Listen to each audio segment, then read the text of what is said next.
Assalamualaikum warahmatullahi wabarakatuh. Alhamdulillahirabbil alamin wal 'aqibatu lil muttaqin wala 'udwana illa 'alal zalimin.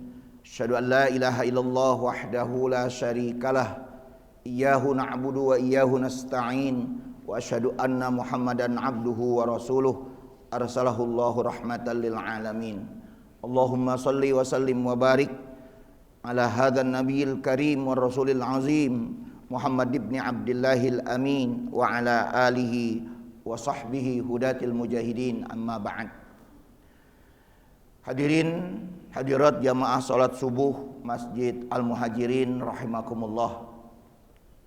Kita sama-sama mengawali dengan memanjatkan puji syukur kehadirat Allah Subhanahu wa taala. Alhamdulillahirabbil alamin. Kita masih diberikan kesempatan oleh Allah Subhanahu wa taala untuk bersama-sama melaksanakan kewajiban kita pada hari ini, tentunya dengan harapan seluruh rangkaian ibadah kita pada hari ini yang insya Allah kita akan tidur kembali nanti malam, Allah Subhanahu wa taala meridhoi seluruh aktivitas ibadah kita.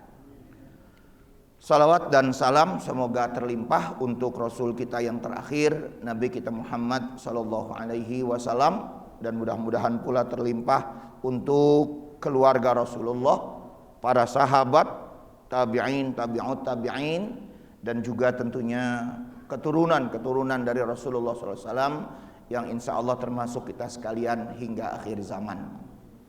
Kita langsung saja Bapak dan Ibu sekalian, tema yang akan kita kaji kali ini berkenaan dengan tema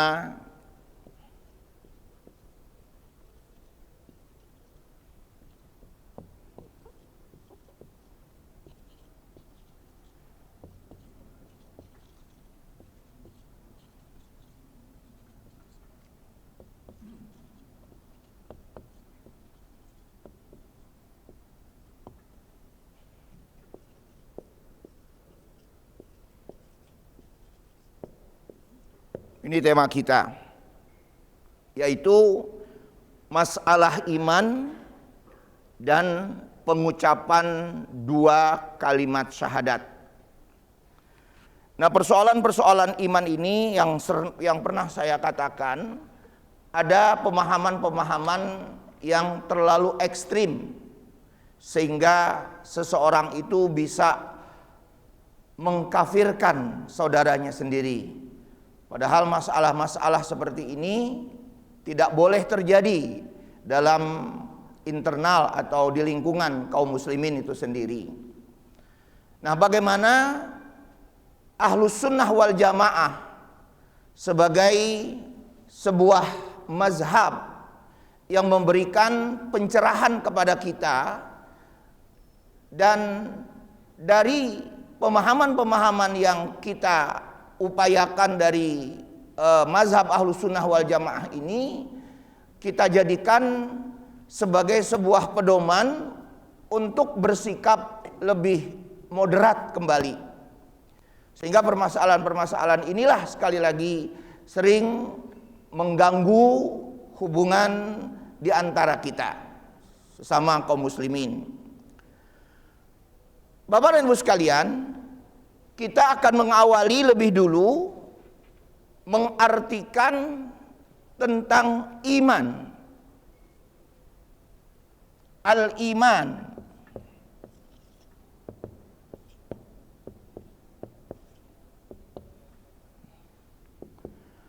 Apa itu iman? Apakah iman itu rangkaiannya harus melalui tahapan-tahapan atau bagaimana? Ini persoalannya. Iman yang dipahami menurut Ahlus Sunnah wal Jamaah sama dengan at-tasdiq.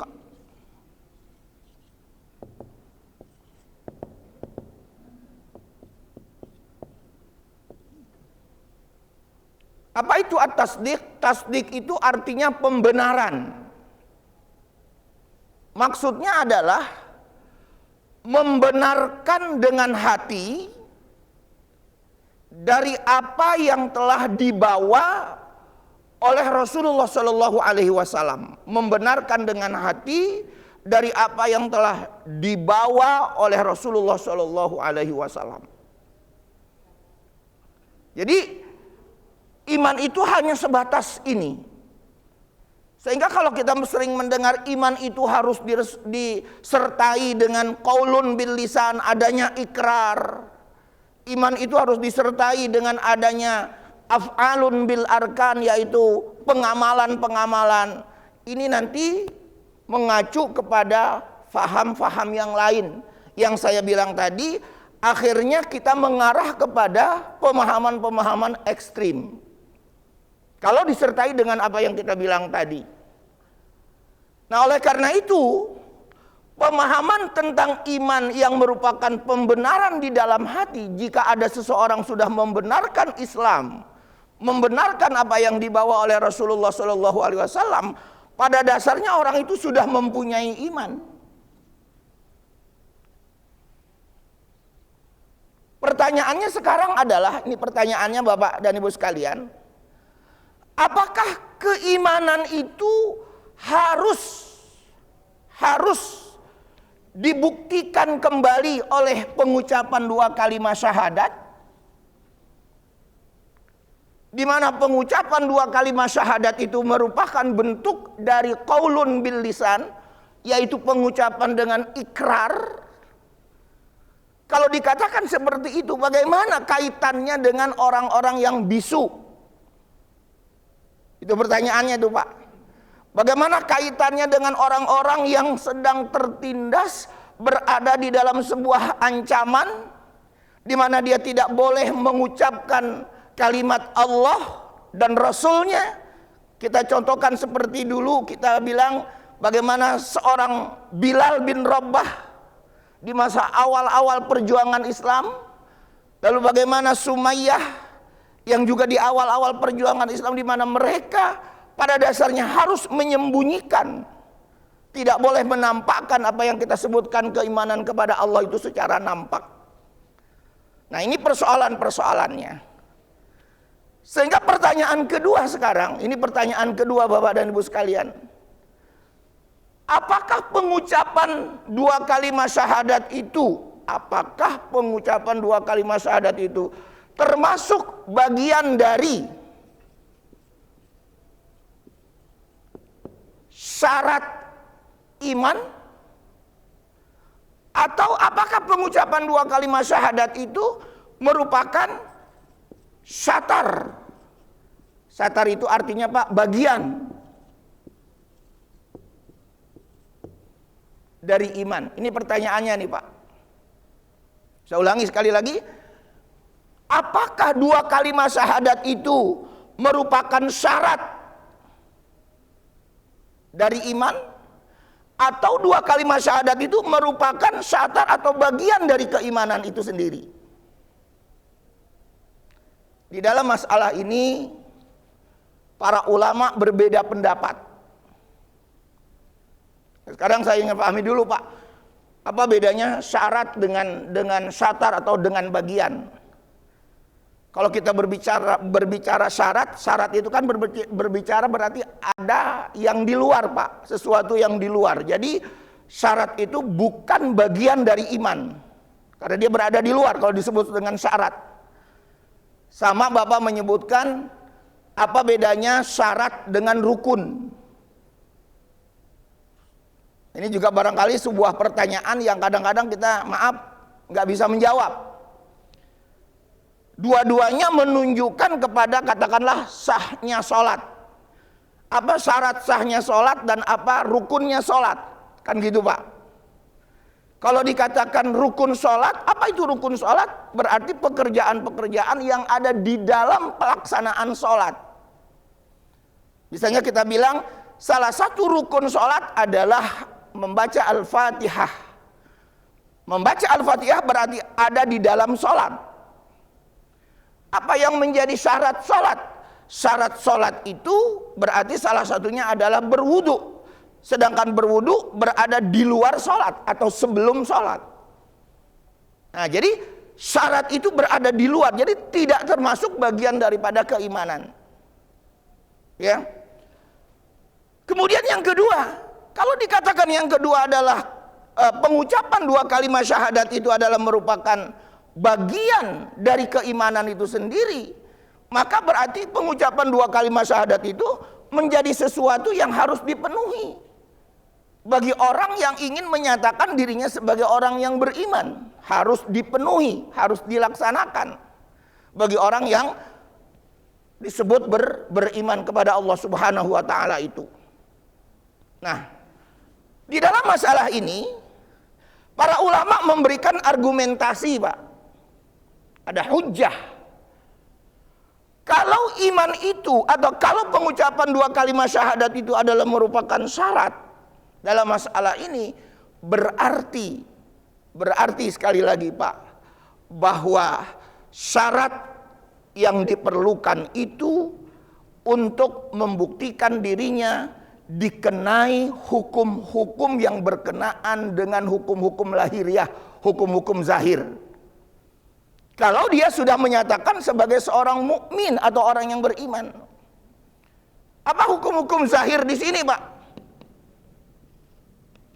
Dia berarti harus kalau mati dimandikan, disolatkan, dikuburkan di pekuburan muslim. Itu hukum-hukumnya. Kemudian juga dia harus katakanlah berkaitan dengan masalah pernikahan, menikah dengan sesama muslim. Adanya pembagian waris secara Islam. Nah, itu hukum-hukum zahir namanya. Nah, jadi persyaratan yang dipenuhi ketika dia sudah mengucapkan dua kalimat syahadat itu, maka berarti di dalam masalah ini dia akan dikenai hukum-hukum yang zahir yang saya sebutkan tadi. Ya, termasuk apa, Pak? Kalau dia sudah mengucapkan itu di luar dari sholat ini, termasuk apa? Haram, termasuk khitan juga boleh. Termasuk lagi apa, Pak? Dijaminnya orang itu tidak melakukan pertumpahan darah. Karena ada hadis Nabi Shallallahu Alaihi Wasallam, tidaklah halal darah seorang muslim kecuali dalam 3 hal. Mereka adalah pezina yang sudah masuk ke dalam kategori sudah pernah nikah, muhsan. Dan salah satunya lagi yang kita tekankan di sini, mereka yang berarti sudah keluar dari Islam atau dengan kata lain murtad. Maka hukum murtad itu kan kecualinya ya berarti harus dibunuh. Tapi kalau dia selama menjaga ya tentu tidak halal darahnya. Nah, jadi seperti itu yang dimaksudkan dengan syarat. Untuk apa? Untuk dikenai daripada hukum-hukum yang sifatnya yang saya katakan tadi secara zahir. Kalau disebut syarat. Kemudian kalau dikatakan bahwa pengucapan dua kalimat syahadat itu adalah merupakan bagian dari keimanan, bagian berarti ada di dalam keimanan itu, maka di dalam masalah ini disitulah nanti akan disebutkan bila mana seseorang itu tidak melakukan apa yang diperintahkan oleh Allah, tidak melakukan ya Pak ya, bedakan dengan penolakan. Sekali lagi Pak, tidak melakukan salah satu dari apa yang diperintahkan oleh Allah, maka bisa disebut sebagai orang tersebut kafir.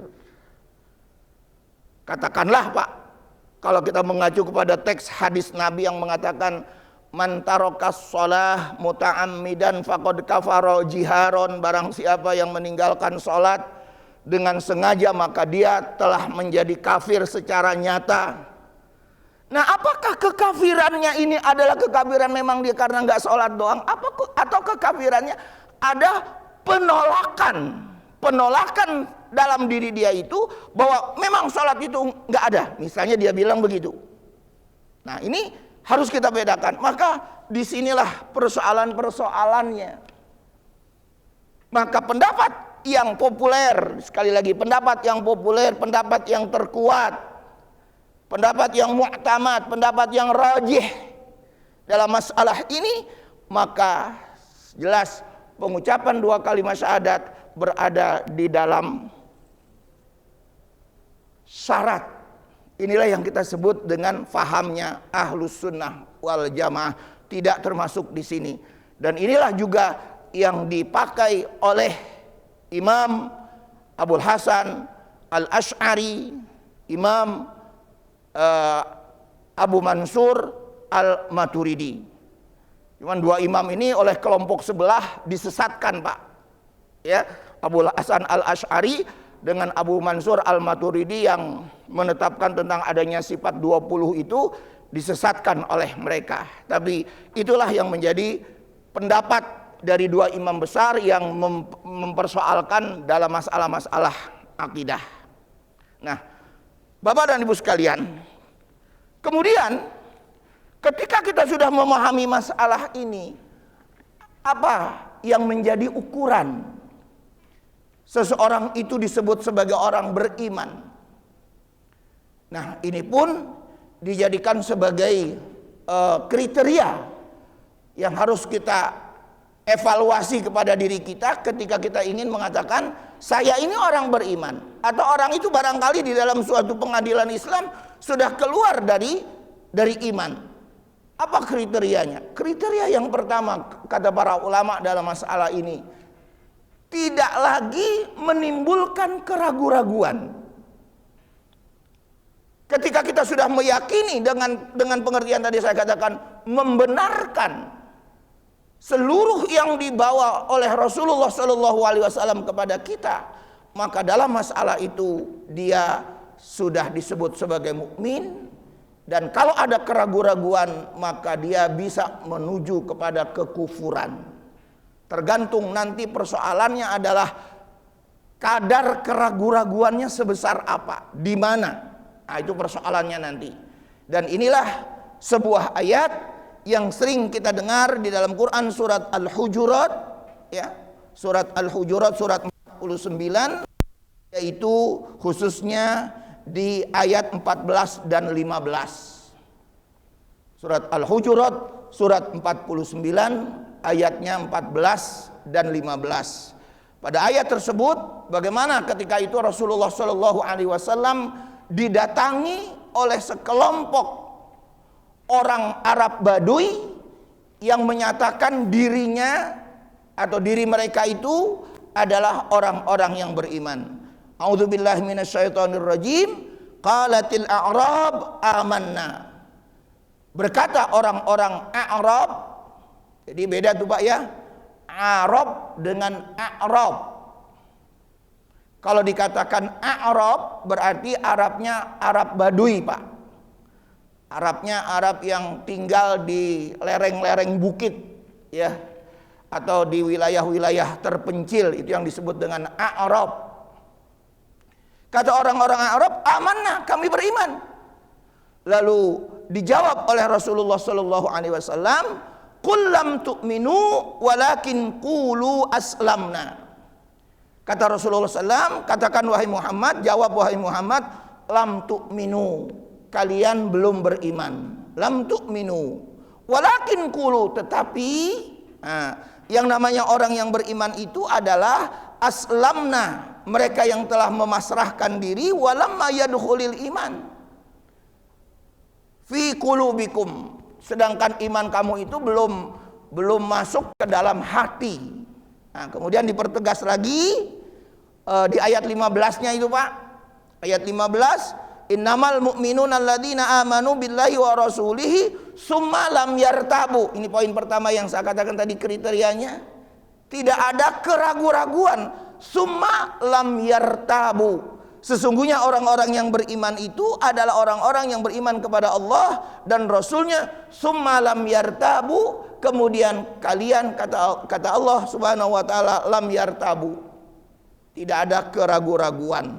Nah, jadi keraguan-keraguan inilah sekali lagi yang harus kita buang dari dalam diri kita, sehingga kita tetap disebut sebagai orang yang beriman.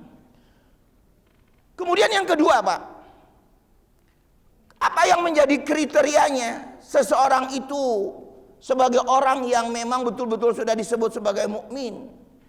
Yang kedua adalah yaitu orang tersebut tidak melakukan inad. Apa itu inad? Inad itu artinya pembangkangan. Dia tidak membangkang dengan perintah-perintah Allah, dengan larangan-larangan Allah. Kalau tadi saya katakan akan berbeda sebutan kafir yang berkaitan dengan orang itu nggak sholat. Kalau dia nggak sholat, belum tentu disebut kafir. Ya, belum tentu disebut kafir. Kenapa? Selama dia masih mengakui ya perintah sholat itu dari Allah. Cuman persoalannya barangkali dia apa, Pak? Dia malas. Dia sibuk. Akhirnya dia nggak sholat. Tetapi kalau ada hatinya menolak secara langsung perintah sholat itu, nggak benar tuh sholat itu apaan dan lain sebagainya. Dia betul-betul menunjukkan sikap yang seperti itu, maka dia sudah masuk ke dalam kekafiran. Kalau ada orang demikian. Dan kemudian yang ketiga dari sisi kriterianya yaitu bahwa orang tersebut tidak melakukan istihlal. Apa itu istihlal? Yaitu menganggap halal sikapnya terhadap perbuatan-perbuatan yang sebetulnya melakukan hal yang nggak benar. Misalnya kita bilang minum itu halal, minum minuman keras itu halal, ya, atau maaf berzina itu adalah halal. Nah, ini kalau ada sikap-sikap yang seperti ini berarti sudah masuk ke dalam kekufuran. Nah, tapi harus diingat lagi nanti para ulama membagi lagi kufur itu menjadi dua itu Pak nanti Pak. Ada kufur secara i'tiqad, secara keyakinan. Ada kufur secara syariat, secara aturan. Dia kufurnya ini kufur kemana? Apakah kufurnya masuk ke dalam kufur keyakinan, i'tiqad? Apakah kufur kepada masalah syariat Allah atau aturan-aturan Allah? Nah itu nanti pembagiannya demikian. Nah jadi ketika kita sudah memahami kriteria yang mau disebutkan sebagai seorang mukmin seperti itu. Dan kemudian Bapak dan Ibu sekalian, kita melanjutkan kembali persoalan-persoalannya tadi. Apakah seseorang yang masuk memenuhi syarat dengan mengucapkan dua kalimat asyhadu alla ilaha illallah ini harus digunakan syahadat? Jadi artinya begini Pak, ketika seseorang itu mau mengucapkan syarat, yaitu mengucapkan dua kalimat syahadat, apakah bentuk kalimat syahadat ini yang harus dipakai? Bentuk kalimatnya Pak ya, yaitu dengan istilah syahadatnya ini. Atau boleh enggak kalimat syahadat ini diganti dengan kalimat yang lain? Saya ulangi, boleh apa tidak kalimat syahadat ini ditukar atau diganti dengan kalimat yang lain? Nah, di sini juga para ulama terbagi dua pendapat. Kalimat syahadat bagi seseorang yang mau disebut sebagai beriman itu tadi, dan bagian daripada syarat itu tadi, tidak boleh diganti kalimat syahadat ini. Misalnya diganti dengan kalimat apa Pak? Ikrar.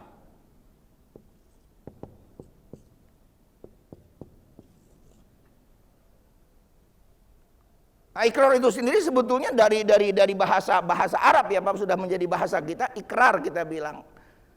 Nah, apakah boleh diganti dengan kalimat ini? Nah, sebagian ulama saya katakan tadi mengatakan tidak boleh diganti. Kenapa tidak boleh diganti? Karena kalimat syahadat ini di dalamnya sudah mengandung atau sudah bernilai ibadah. Jadi nggak boleh ditukar-tukar, nggak boleh diganti. Dalam masalah ini harus tetap menggunakan kalimat asyhadu alla ilaha illallah wa asyhadu anna muhammadar rasulullah. Harus kalimatnya seperti itu. Atau kalau mau ditambah tadi wa asyhadu anna muhammadan rasulullah wa abduhu wa rasuluh. Ya, atau mau diganti pakai atau ditambahkan dengan kalimat abduhu, nah itu oleh sebagian ulama dibolehkan atau dibenarkan kalau dia memang mau mengucapkan itu. Tetapi sebagian ulama yang lain ini minoritas, bahwa kalimat syahadat itu boleh diganti. Yang penting esensi dari orang itu mengucapkan kalimat syahadat itu ada pada kalimat la ilaha illallah dan Muhammadur Rasulullah. Ada esensinya ada di situ. Jadi kalimat la ilaha illallah itu yang merupakan esensi, dan Muhammadur Rasulullah itu merupakan esensi dari kalimat syahadat tersebut. Nah, Bapak dan Ibu sekalian, kemudian di dalam masalah ini kita memahami kembali sekarang, Pak, bagaimana konteks hadis yang sering kita dengar ini, Pak. Apa yang sering kita dengar? Bunyinya al-imanu yazidu wa yanqusu. Iman itu kadang-kadang bertambah, kadang-kadang berkurang atau menurun. Apa pengertian iman kadang-kadang bertambah, kadang-kadang menurun? Al-imanu yazidu wa yanqusu.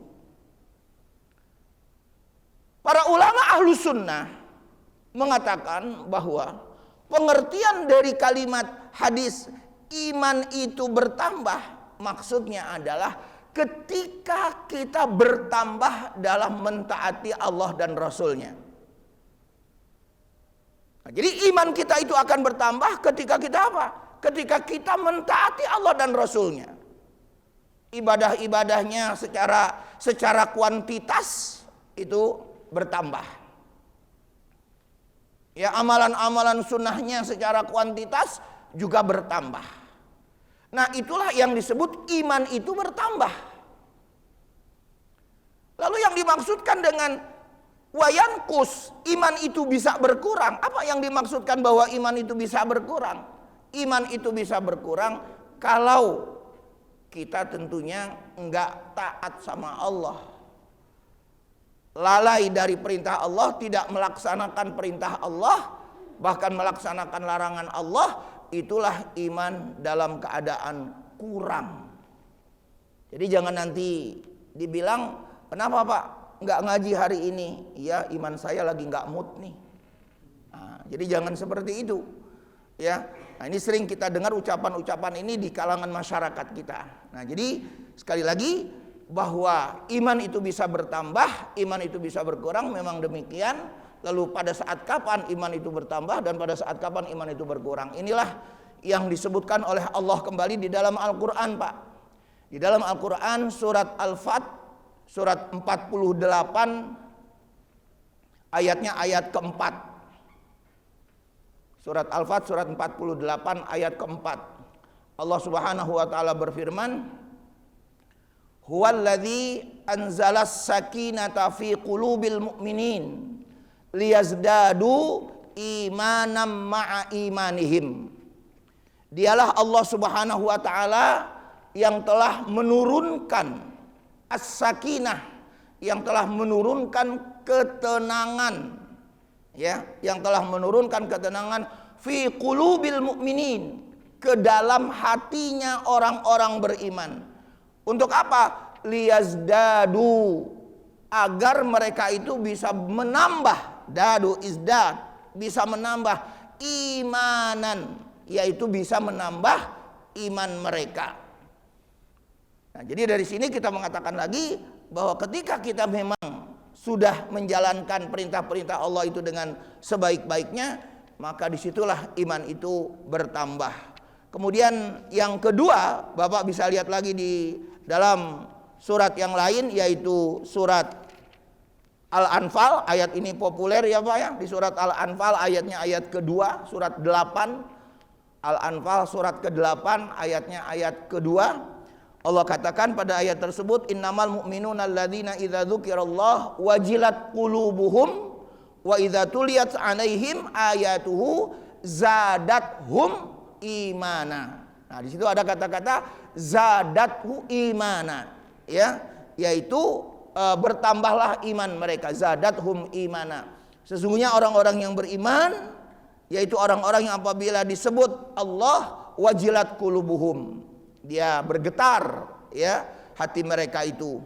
Wa idza tuliyat alaihim ayatuhu, dan apabila dibacakan ayat-ayatnya, zadathum, bertambahlah iman mereka itu. Nah, jadi dari apa yang kita fahami kembali di sini, memang betul sekali lagi masalah iman itu bisa bertambah dan bisa berkurang.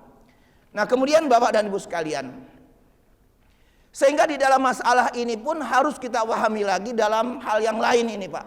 Apa dalam hal lain lagi? Persoalan keimanan itu tidak boleh dikaitkan. Sekali lagi, persoalan keimanan itu tidak boleh dikaitkan. Dengan apa dikaitkannya, Pak? Dengan apa yang disebut yaitu jika Allah menghendaki. Ya, jadi kalau ada yang mengatakan jika Allah menghendaki, saya beriman jika Allah menghendaki, itu tidak dibenarkan. Kenapa kita katakan tidak boleh dikaitkan seperti itu? Karena di dalam masalah ini, masalah iman itu perkara yang seharusnya memang sudah ada di dalam diri seseorang yang memang mau mengimani. Sudah ada. Jadi tidak boleh dikaitkan saya beriman jika Allah menghendaki. Itu tidak dibenarkan. Tapi kalau Bapak mengatakan bahwa saya orang-orang beriman jika Allah menghendaki saya masuk surga, ya insya Allah kita masuk surga. Jadi ada kalimat seperti itu. Tapi jangan langsung dikatakan bahwa saya orang beriman jika Allah menghendaki. Nah, ini pernyataan-pernyataan yang tidak selaras, yang tidak dibenarkan, karena masalah iman itu masalah yang memang sudah ada di dalam pribadi seseorang. Dan kemudian Bapak dan Ibu sekalian, kita memahami kembali persoalan yang berikutnya adalah mengenai tingkatan orang-orang yang beriman. Jadi orang-orang yang beriman juga mempunyai tingkatan-tingkatan ini, Pak. Pertama, tingkatan orang beriman itu adalah orang-orang yang di satu sisi dia memang sebagai orang yang beriman, tetapi Pak, dalam masalah ini tidak dengan hati. Ada enggak, Pak? Dia mengaku beriman tapi tidak dengan hati. Di mana buktinya orang yang mengaku beriman itu tidak dengan hati? Yaitu perbuatannya, ucapannya itu tidak sejalan dengan ajaran-ajaran Islam. Nah, orang yang seperti begini adalah orang-orang munafik disebutnya, Pak. Jadi orang munafik itu boleh kita katakan ya prosentasenya sangat-sangat sedikit sekali atau sangat tipis sekali keimanannya itu. Tetapi di dalam masalah ini orang-orang yang kita katakan tadi tetap diberikan hukum-hukum secara zahir yang saya bilang tadi itu, Pak. Tetapi nanti di akhirat dia tetap mendapatkan siksa. Di akhirat itu mendapatkan siksa. Inilah yang disebut sekali lagi mukmin yang munafik namanya, Pak. Ya. Perbuatan-perbuatannya tidak sejalan dengan aturan-aturan Islam, dan inilah yang disebutkan lagi di dalam salah satu ayat Al-Qur'an. Orang-orang seperti ini di surat An-Nisa, Pak. Bapak bisa lihat surat An-Nisa surat keempat di ayat 145.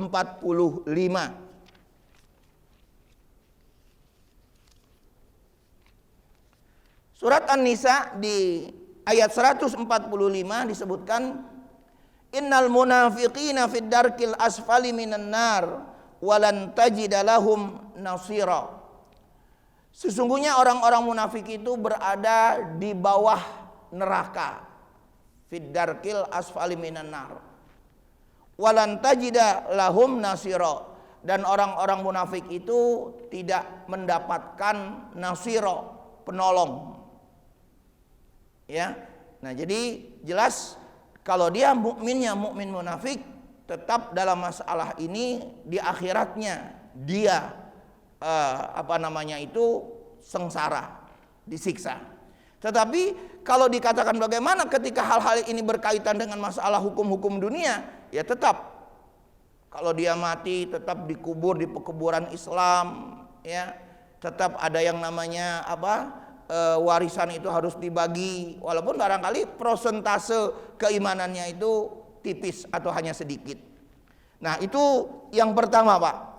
Yang kedua, ada tipe orang-orang mukmin dalam masalah ini sebagai orang-orang yang kebanyakan, Pak. Orang beriman kebanyakan. Apa orang-orang yang beriman kebanyakan dalam masalah ini? Mereka beriman dengan hati dan lisan. Tetapi mereka juga adalah orang-orang yang sudah keluar dari ajaran Islam. Bedanya tadi dengan orang munafik itu beda tuh, Pak. Bedanya di mana tadi, Pak? Dengan orang munafik itu.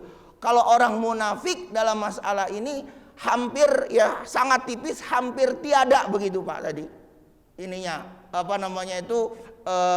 pembenaran terhadap apa yang dibawa oleh Rasulullah. Dan yang kedua ini menunjukkan masih ada keimanan, tetapi perbuatan-perbuatannya adalah perbuatan-perbuatan yang juga tidak sejalan dengan aturan-aturan Islam. Nah, jadi orang-orang yang seperti ini pun masuk ke dalam siksa Allah Subhanahu wa taala. Kemudian yang ketiga, ini tipe yang ketiga, ada orang-orang yang beriman, tetapi orang-orang yang beriman itu adalah orang-orang yang disebut dengan al-muqarrabun. Di dalam surat Al-Waqi'ah disebutkan ulaikal muqarrabun. Muqarrabun berarti orang-orang yang didekatkan Allah, ya.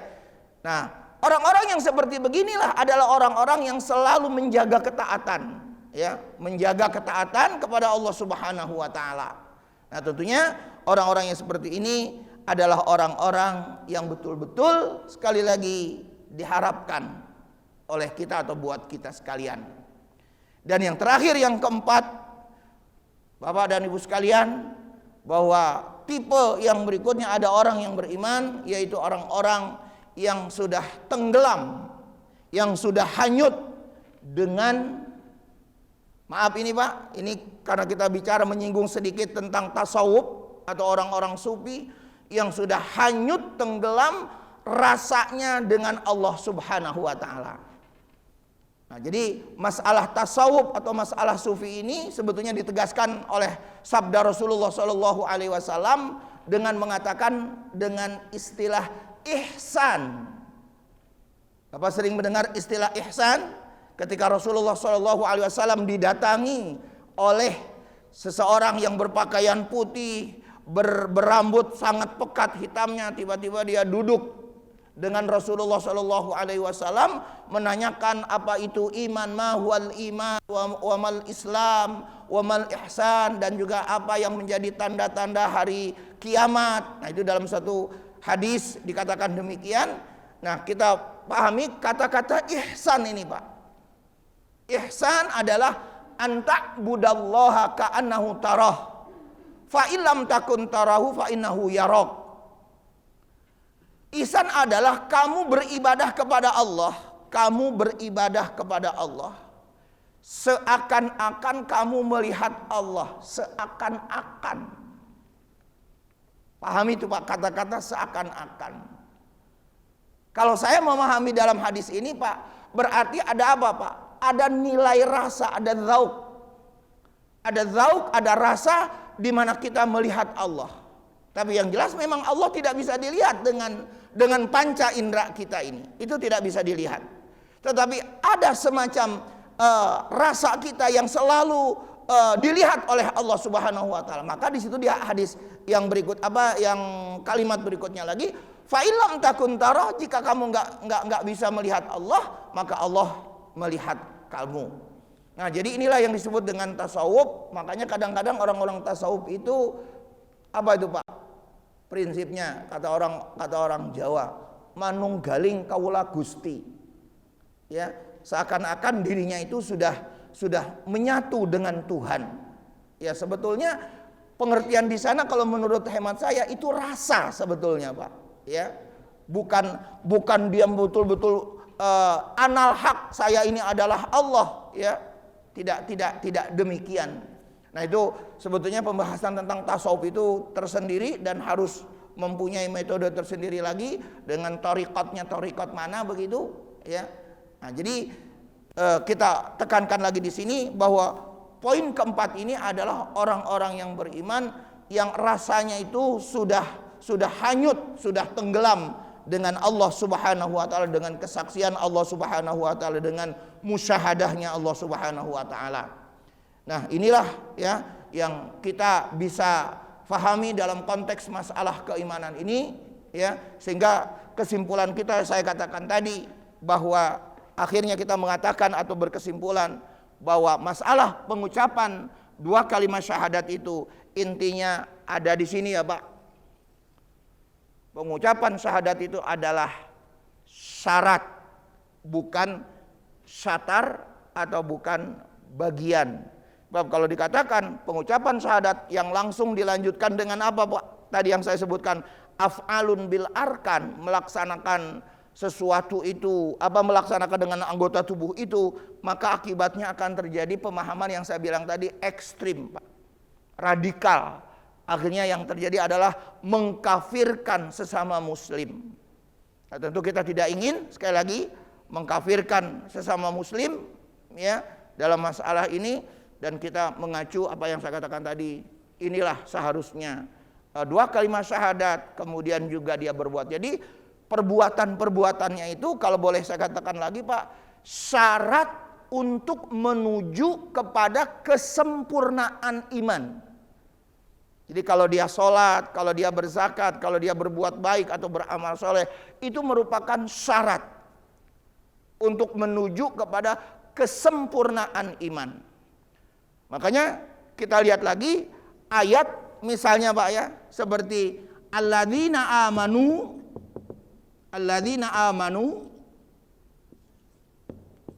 ini wow nih Pak, wa amilus sholihat,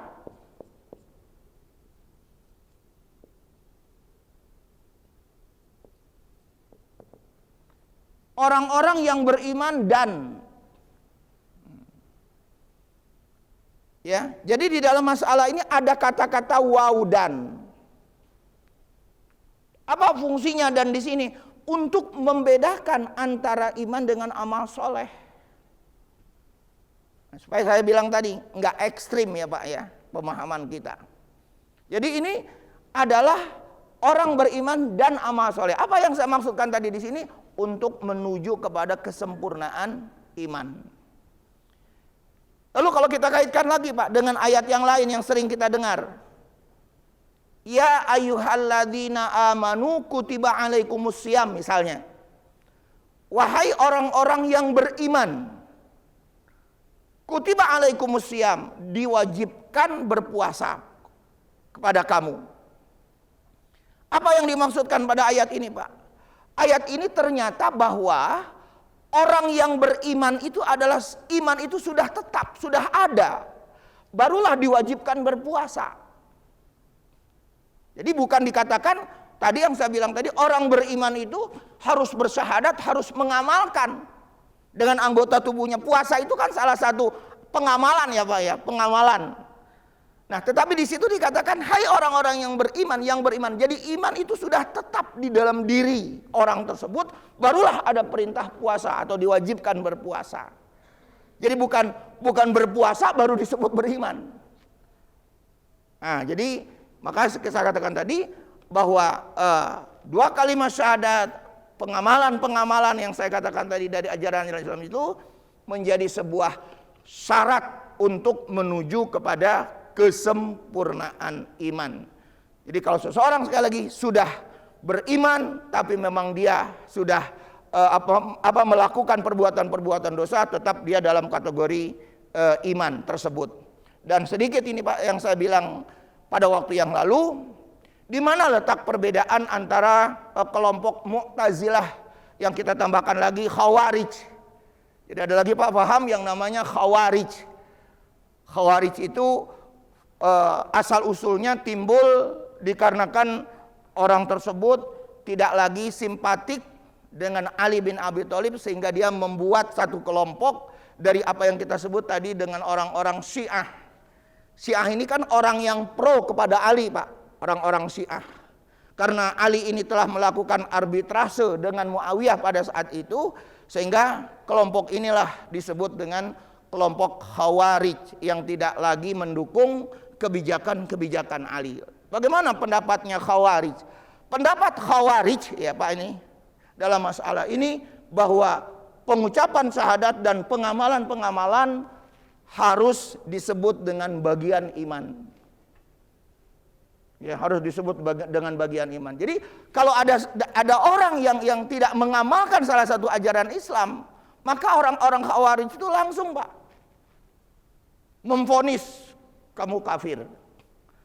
Maka beberapa orang-orang Khawarij itu berani mengkafirkan Sayyidina Ali. Orang-orang Khawarij itu Pak. Orang-orang Khawarij itu berani mengkafirkan sahabat-sahabat Nabi yang lain. Sampai seperti itu Pak. Karena apa tadi? Barangkali menurut orang-orang Khawarij tadi yang saya bilang, Ali telah melakukan arbitrase, ya, berdamai dengan Muawiyah pada perang Siffin, ya.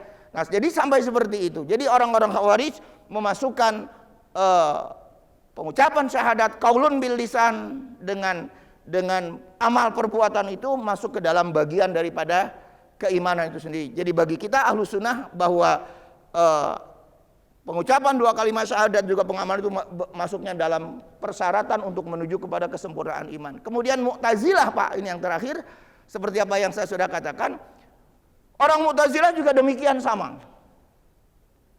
Orang Mu'tazilah sama dengan orang-orang Khawarij bahwa pengucapan syahadat dan pengamalan itu masuk sini. Tetapi bedanya Pak, kalau orang itu telah berbuat dosa, orang-orang Mu'tazilah enggak langsung disebut memvonis kafir Pak, orang-orang Mu'tazilah. Berbeda dengan orang-orang Khawarij.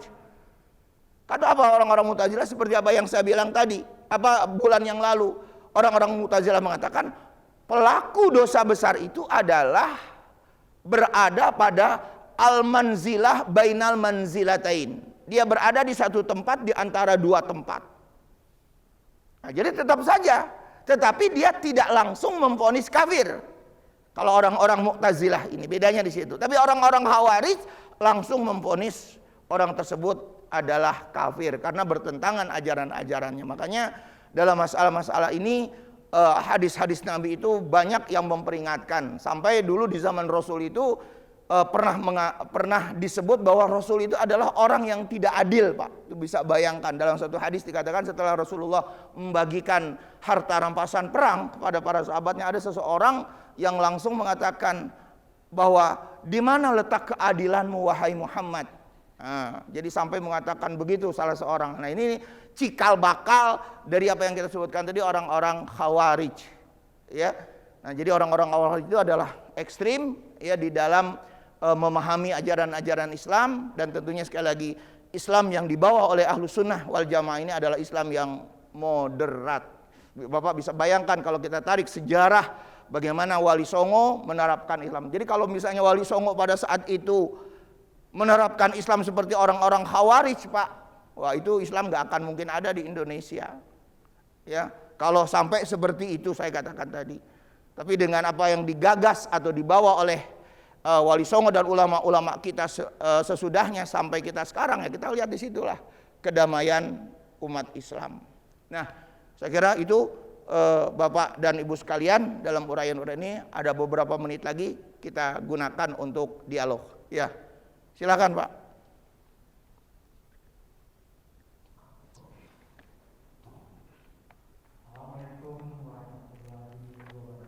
Waalaikumsalam.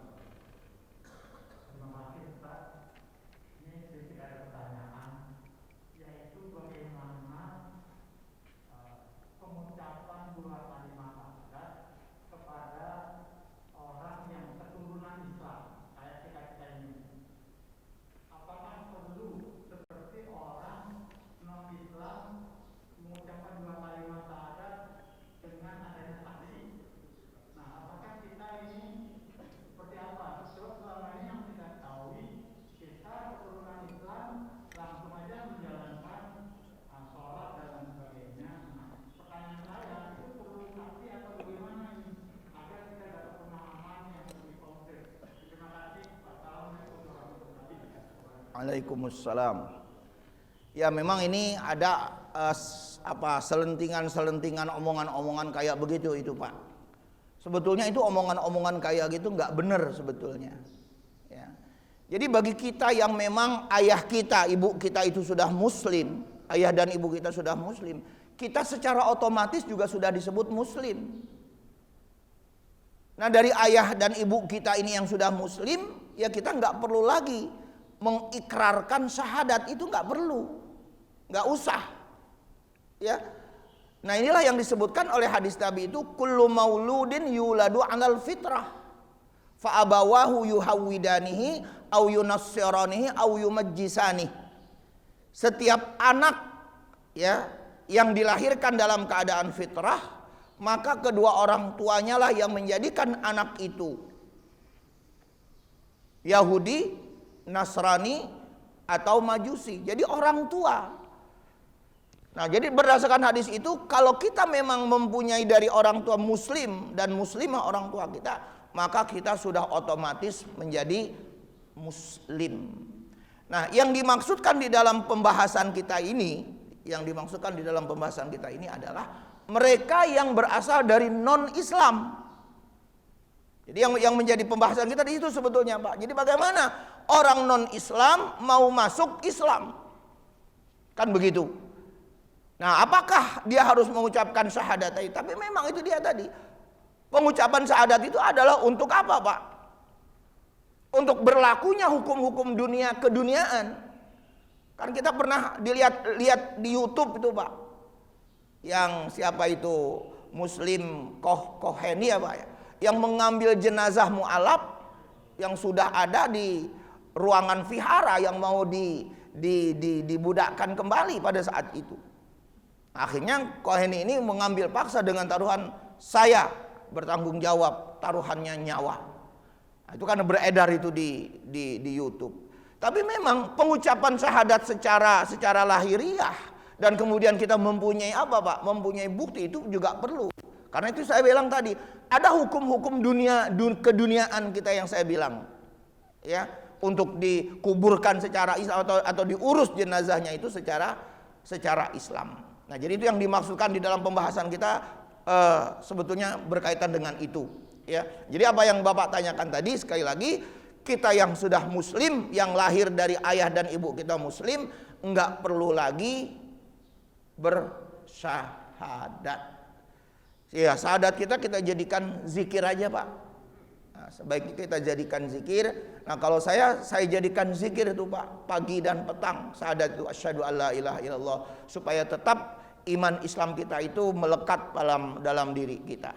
Jadi kalaupun saya mengatakan saya mengamalkan syahadat, ucapan-ucapan syahadat itu ya hanya buat zikir pribadi aja. Ya, saya kira itu, Pak. Masih ada lagi, Pak?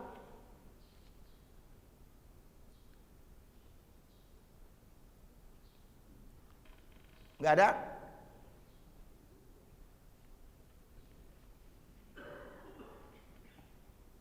Ya, baik. Kalau tidak ada, demikian sekali lagi kesimpulan kita apa yang saya sudah paparkan tadi, ya. Yang jelas bagi kita bahwa masalah keimanan itu adalah perkara batin, ya, di dalam masalah ini.